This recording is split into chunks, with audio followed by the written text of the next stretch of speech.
બાપજી આ શું? આ લોકો તો તમારું સાંભળવા પણ ઉભા ન રહ્યા. આશ કાળે વિપરીત બુદ્ધિ. તમે જાઓ, મારું ધ્યાનમાં બેસવાનો સમય થઈ ગયો છે. જેમ તમે કહો.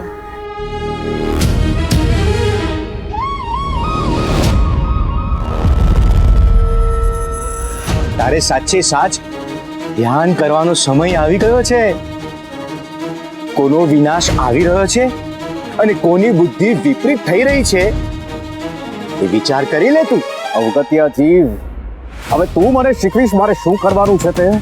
લોકો પહેલા તમારા પગે પડતા, તારી વાણીમાં ઈશ્વરને જોતા, અને હવે જો કોઈ તને સાંભળવા માટે પણ તૈયાર નથી. ડરથી ભક્તિ ફેલાવવાનું તારું ષડયંત્ર એ લોકો જાણી તો નહીં ગયા હોય ને. તું જ લોકોના કાનમાં ઝેર ભરે છે. તું છે આ ગામનું સંકટ. પણ એ લોકો તો મને સંકટ મોચન કહે છે. એકાદ ઔષધનું જ્ઞાન હોવાથી પોતાને હનુમાન સમજવા લાગ્યો છે કે શું? એવું લોકો કહે છે. બાકી હું તો રામદાસ છું, રામનો દાસ. તું પણ મારા રામજીનું નામ શ્રદ્ધાથી લે, તરી જશે. એ રોગ્યા, હું તને છોડીશ નહીં. તારે પ્રેમથી ના બોલવું હોય તો કઈ નહીં, ક્રોધથી બોલજે. રામદાસ, હું તને છોડીશ નહીં. કારણ કે ક્રોધમાં લીધેલું પણ મારા પ્રભુનું નામ રાવણ જેવાને પણ તારી દે છે.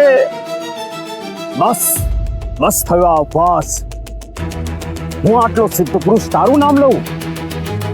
હું અખિલ બ્રહ્માંડનો સ્વામી છું, તું મારું નામ લે. તારું કઈ નામ જ ક્યાં છે? જો તારું નામ રામ હોત ને, તું કઈ પણ હોત. હું તારું નામ શ્રદ્ધાથી લેત, પણ તારું નામ તો અહંકાર છે, અને અહંકાર તો બન્યો છે જ તૂટવા માટે.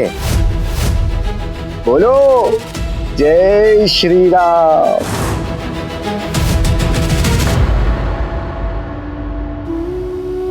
જય શ્રી રામ. જય શ્રી રામ. જય શ્રી રામ. પાપિયા પાપિયા પાપિયા, આ બધું શું ચાલી રહ્યું છે એ જ સમજાતું નથી. પેલા ગંગા અને હવે આ કાળસંગ પેલા પાપિયાની વાતમાં આવી ગયા છે. જો આમ જ ચાલતું રહ્યું તો આખું ગામ એ રોગી બાબાનો જય બોલાવા લાગશે. મારે જ કંઈ કરવું પડશે. પેલો હરિરામ ક્યાં બની ગયો છે? કોકની હજામત કરવા ગયો છે બાપજી. તું બહાર જઈને જો, આપણી ઉપર કોઈ ચાંપતી નજર તો નથી રાખતું. રે જા. કોણ આવે બાપજી? બધા તમારા ભગત છે.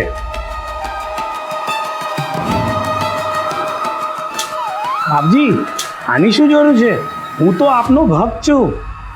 તારા માટે નથી, પેલા એક માણસને બોલાવવા માટે કહ્યું હતું. શું થયું એનું? હા બાપજી, એક ભારે ભરાડી માણસને બોલાવ્યો છે. બોલાવું? તરત બોલાવ.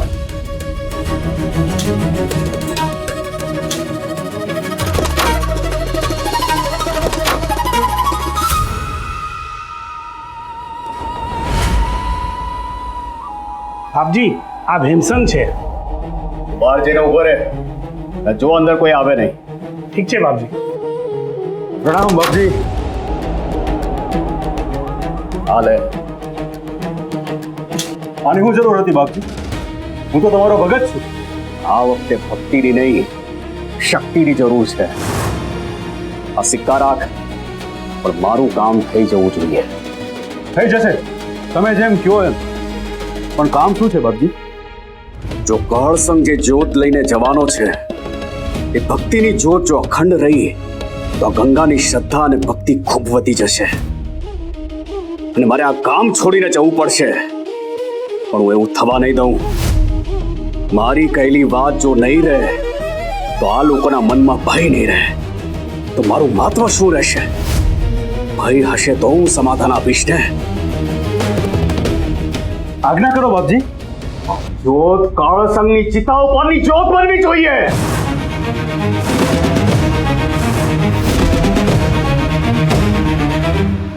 વરદારે માથે દીવો મૂકે જોયું છે ને તે? હા બાપજી.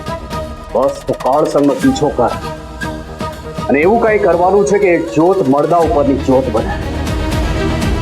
એવું કઈ કર કે દોષ આવે ગંગા ઉપર અને પેલા રામદાસ ઉપર. આ લોકો જો મોટા ભક્ત બન્યા અને એમણે એમની ભક્તિના વિચાર ફેલાવ્યા તો મારી હાટડી જ બંધ થઈ જાય. બાપજી, હા મારાથી થશે?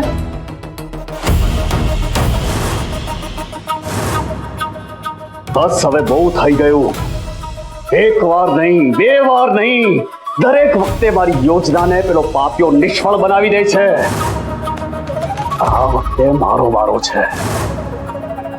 જા જલ્દી અને જે કહ્યું એ કર. પેલા કાળસંગને જલ્દી જઈને માર. મારે એના ઘરમાં રોગ, કકળ અને મોતનો માતમ જોવો છે. યાદ રાખજે, જો આમાં કંઈ પણ ભૂલતાપ થઈને તો તારું કાળ ઝુકાડેલો કંઈક પડ્યો હોઈશ. કીટડાઓ તારી આંખને પહોંચતા હશે. ના ના બાપજી, એ દી નહીં આવે. તો જા જલ્દી. યાદ રાખજે, કાળસંગનો કાળ છે તું. જા જા. રોગ્યા, તને ખ્યાલ નથી તું કોની સામે યુદ્ધે ચડ્યો છે. હવે જોઉં છું કેમ બચાવે છે તારા ભક્ત કાળસંગને.